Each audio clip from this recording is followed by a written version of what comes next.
Hey guys, and welcome back to another video on Lumber Capital Log Yard.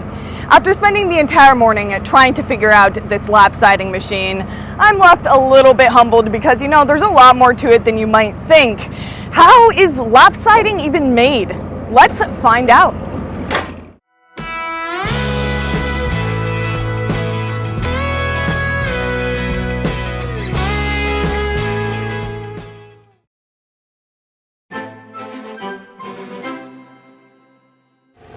So if you watched our last video on lap siding, when we put together our new lap sider because this old one was broken, we were trying to get done an order of 100 pieces, and that just didn't happen.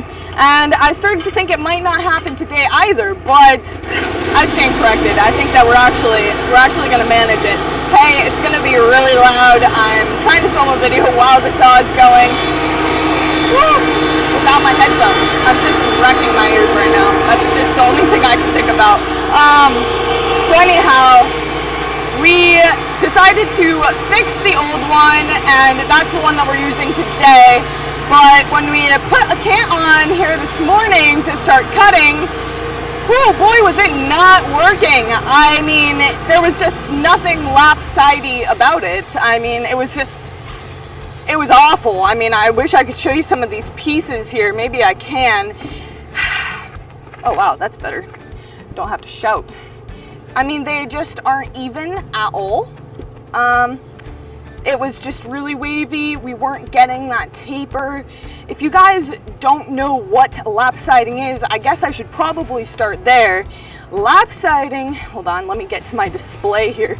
These displays are so cool because you can see all the laps, or all of the different kinds of siding here. We have the board and batten, wavy edge, and then we have some lap siding over here.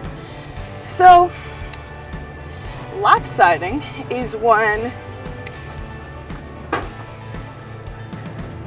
basically there's a taper. Can you see it good there? See how it's thick and then it goes to thin? That's a very specific kind of cutting because a normal mill just doesn't do that. You need a lap siding machine to go on the bed of the mill. Looks like this. And so we have one on there right now.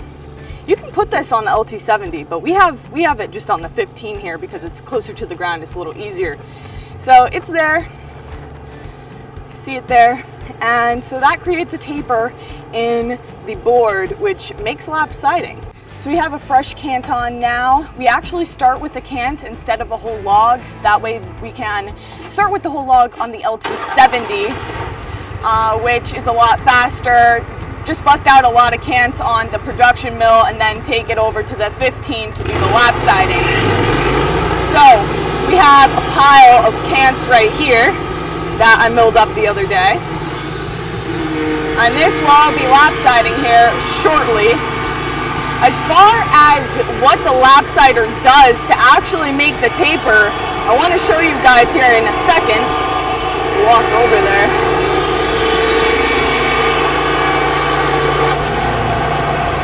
Perfect. That's a perfect piece.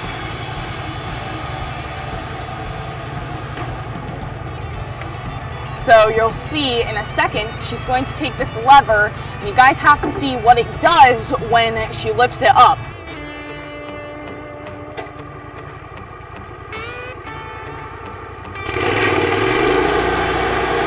So every time she moves that lever one way or the other, it's going to tip the cant, which creates the taper.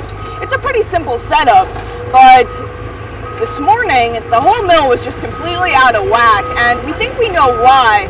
When we put the mill here, it was winter out and the pavement was a certain way, and then after it heated, it completely shifted it and it wasn't level anymore.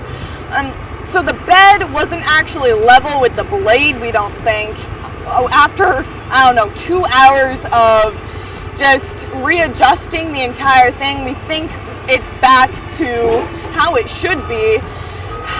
It was a kind of like a what is happening here, but we ran through everything. He had the level out. Now it should be completely level, and it's making actually pretty good pieces of lap siding, better than I think we've made before, because we actually removed one piece that was stopping the lever from moving all the way down.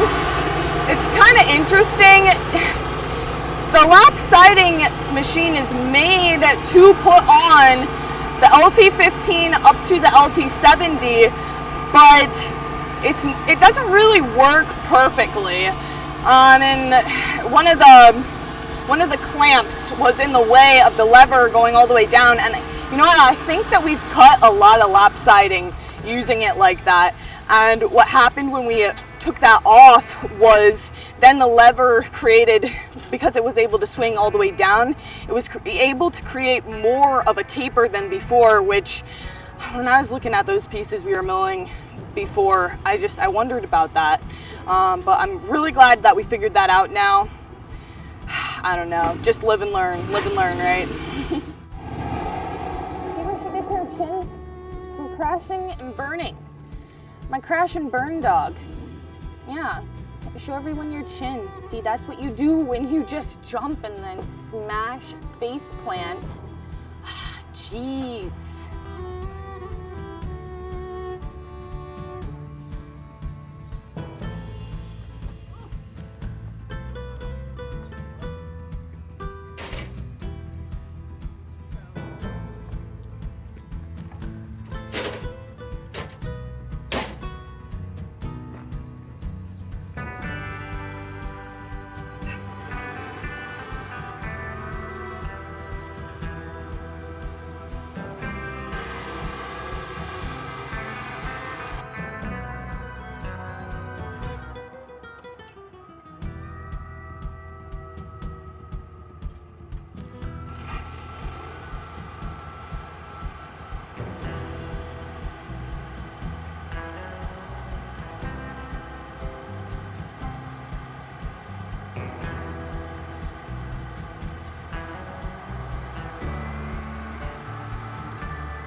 What time is it?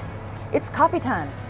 And cheers to lap siding in all of its greatness. You know, our 200-year-old barn is covered in hemlock lap siding, and it's still in pretty much good condition. You know what, I almost said perfect condition, and then I realized that like it's falling off and stuff. It's really not in the best condition, but hey, it lasted 200 years. And you know what's funny about that? They put on the lap siding, at least on part of the barn, the wrong way. What do I mean by that? I mean, instead of the thick end being down, the tapered end was down. How on earth they managed that? It beats me. It's funny looking. You look at it and you're like, I guess they weren't that bright 200 years ago after all. You know, if you haven't caught on yet, we have our own coffee now. So you've got to try it if you haven't yet. These mugs, these awesome mugs are available on our merch site, as well as the coffee. These are handmade, and you can just tell. It's a quality mug, okay? It's really nice and thick. It keeps in the heat nice and good, and it's that kind of shape that keeps in the heat as well. I'm very specific about my mugs, and I was really pleased that Brian was able to find the perfect mug for me. And so yeah, check that out, lumbercapital.shop. I have a link to it down in the description. Other than that, we have a long way to go and a short time to get there. So I'm going to leave you here, and we're going to finish up on this order. Wish us luck, and I hope that you enjoyed. If you did, make sure to give it a thumbs up and subscribe to the channel if you haven't already. But other than that, we'll see you back here next time. Bye.